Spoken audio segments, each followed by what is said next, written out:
Fantastic. Well, I think we better kick things off and welcome in Arijit. So good morning to you, Arijit. It's good to see you here. Thanks, Andy. Good morning. Good morning to you all, Sarah, Paula, and Andy. Thank you for having me here to kick off. I'm excited, also a little bit nervous, to be honest. It's a good nervous, I think. Adrenaline rush I'm getting, and great. I was listening to the program, and it's amazing what you guys have put together. I wish something like that was there when I was a student. So we are pretty much lost. Yeah. Yeah. Thank you so much, Arijit. I mean, you've made a huge contribution to the program, and there are a couple of sessions coming up over the next couple of days that you have been absolutely instrumental in. So we'll look forward to that. But today, so Arijit, you're a reader in genomics and one of our fantastic lecturers here at the University of Salford. But actually, you are a coach. And you know an awful lot about mind mapping as part of your career planning. So would you like to, I'll hand over to you so that you can tell us all about what mind mapping is and how that might help with career management. Thank you. Thank you, Sarah. Yes, as Sarah said, my formal job title is Reader in Human Genetics, as I think if you have been on to one of my lectures, you know. But I have a different hat on today. I also moonlight as a life coach. And to do that, I am a licensed practitioner of an area of science called Neurolinguistic Programming, or NLP. So as the name suggests, it's Neurolinguistic Programming. So it's how you can use language to change how your brain understands and functions, right? So I'll be speaking with that hat on today. Let me set out the expectations in the beginning. First, what I will not do in this session, I will not talk about any particular career choice, because as you have heard, you have many sessions to do exactly that.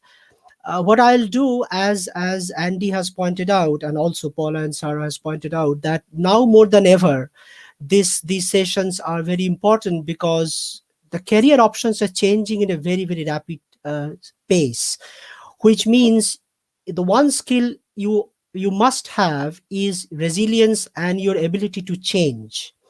And hopefully, what I'm going to discuss with you today will give you some tools and tips of how to manage change. Managing change will be very important for your long career that's ahead of you. So that's what I'll do. Now, I'll talk mainly from when you try to mind map how your brain works. I'll try to keep it as layman language as possible, because there might be students who have not have a background of human biology or neuroscience.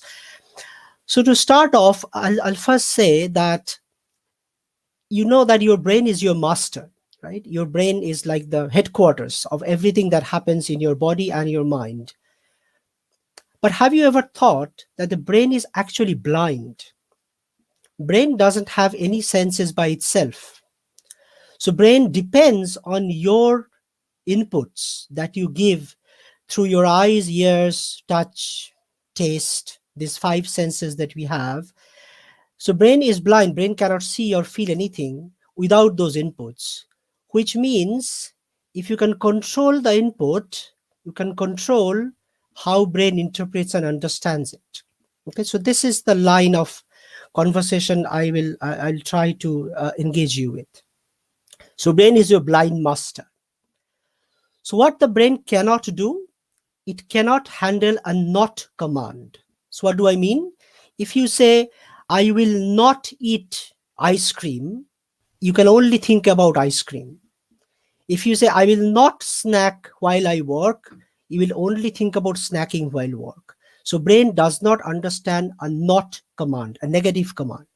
If you have any experience of coding, computer languages work the same way. Computer languages, when you program in a computer, you tell the computer what to do. You never tell the computer what not to do, right? So why it is important for mind mapping? When you are managing change, when I talk to younger people like yourself, very often I hear a reason for the change is that I don't want to be in this job anymore, right? Or this is not something I want. So what you are doing, you are trying to manage your change by telling your brain what you don't want to do. So remember, brain does not understand a not command. You have to convert into positive.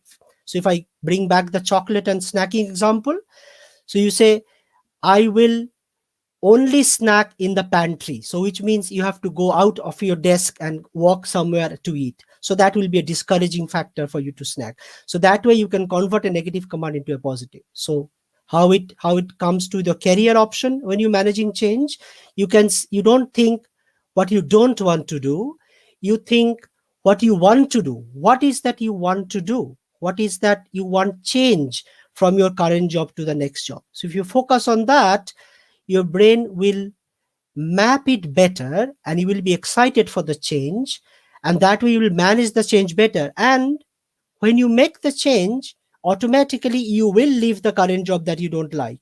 So what you are doing, you're fooling your brain, you're giving a different input to your brain so that your mind is mapped towards the positive, not thinking what you don't like, thinking what you are going to like in the future, right? So this is the idea that I'm going to talk about. And the next thing, with that in mind, the next thing I want to tell you is that we are all unique. We are not only unique by our personalities, we are also unique by how our neurons are connected inside our brain. Why is that? Because we make new neurons only until we are 2 or 3 years old. And when we are 5 years old, after that, we do not make new neurons actively. So now we know that we can still make new neurons if there is a brain injury, but actively, we don't make new neurons after we are 5 years old. So what we do, we make new connections with existing neurons. When you learn something new, you make a new connection. Okay?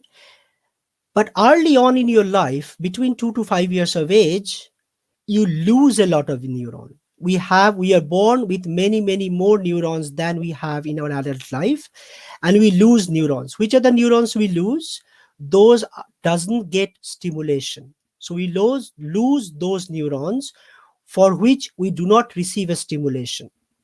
Which means what? Which means in each of our brain, the neuronal connections are unique. What that changes, it changes our perspective of the world. It changes how we see something. It changes how we look at an experience. So what is often known in a way that your reality is different from my reality. Okay, there are some absolute realities. Earth revolves around the sun is an absolute reality. There is no your reality in my reality. But whether you like a job or not, that can change between you and me. And why you like that job or not, that can change between you and me.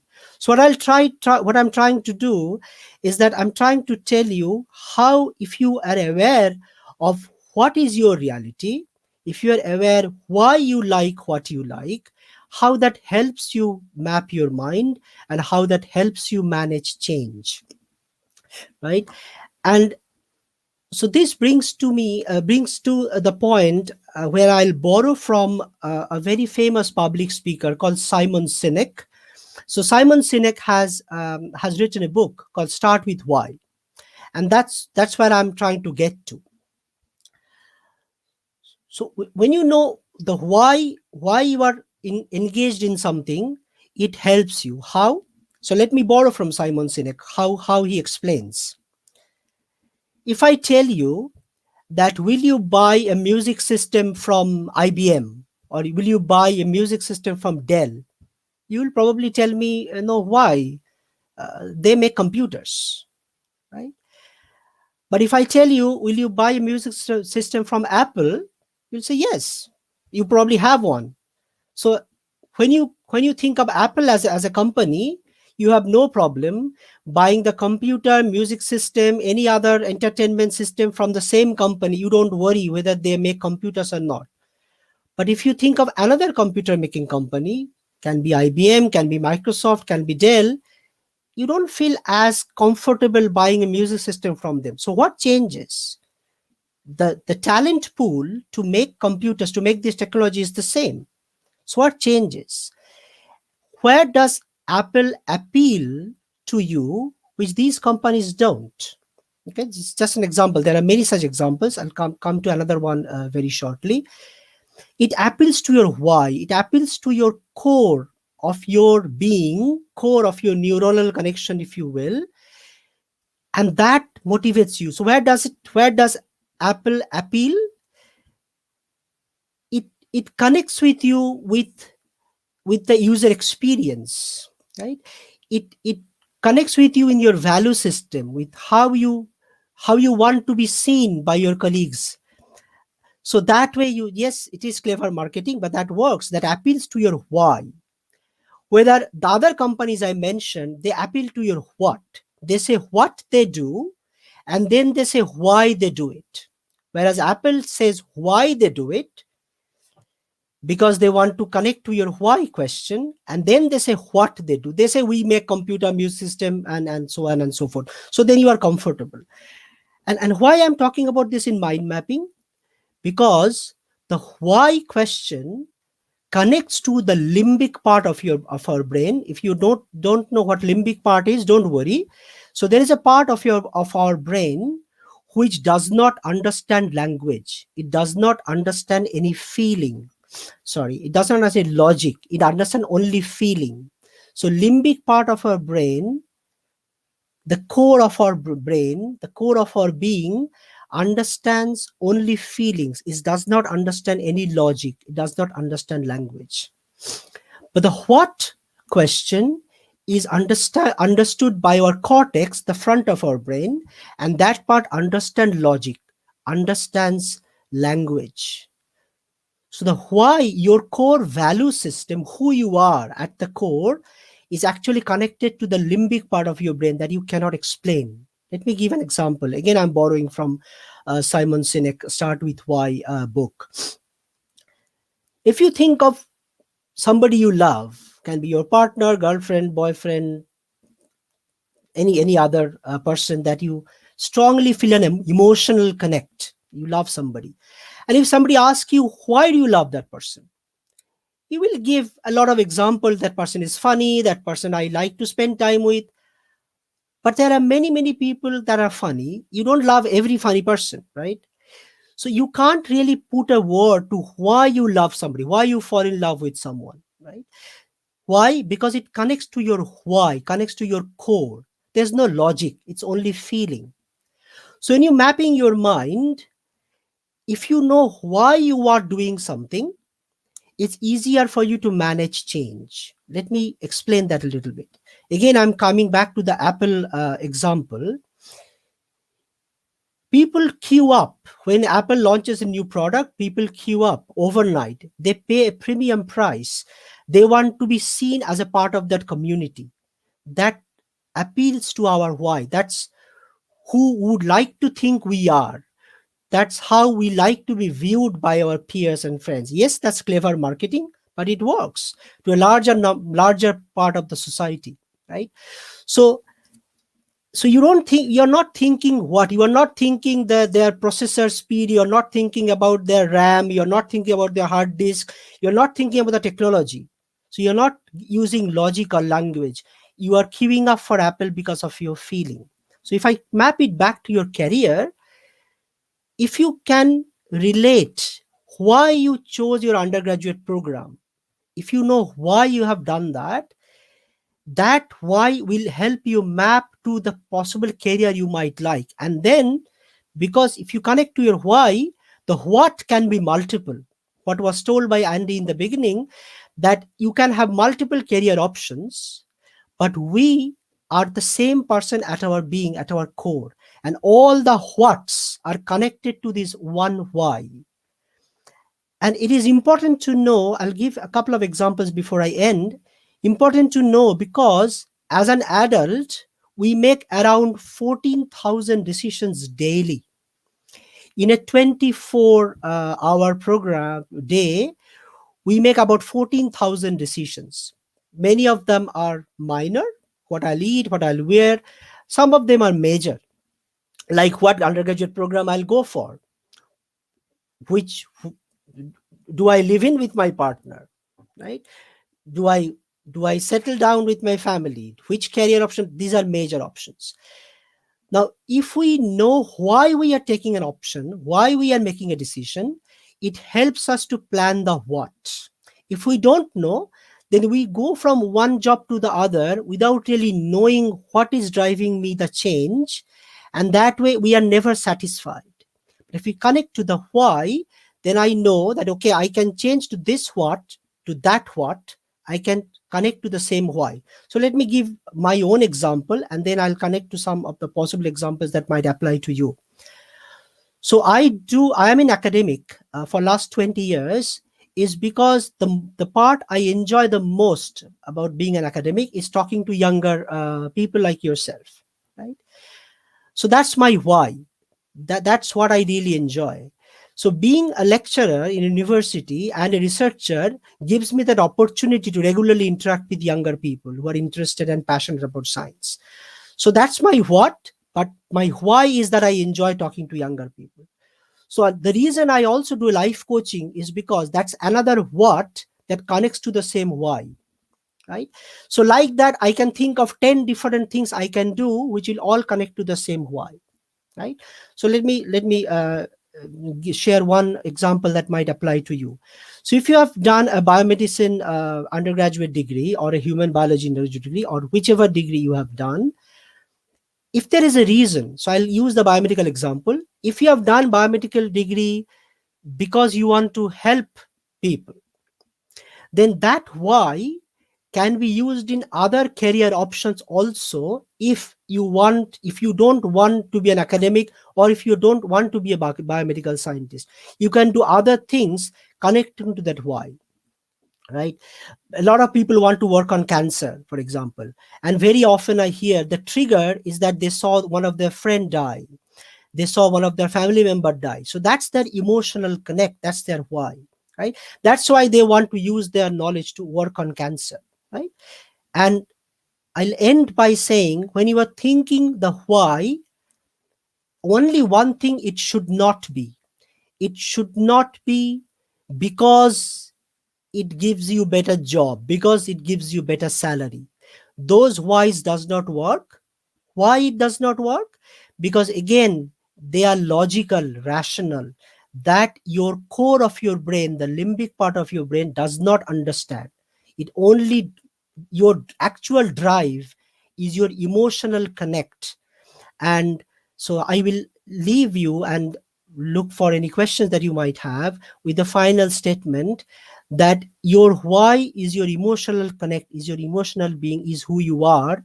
If you can find that and mind map with that why, with what you are doing and what you want to do, it might become easier and more exciting to manage change as you go on with your career.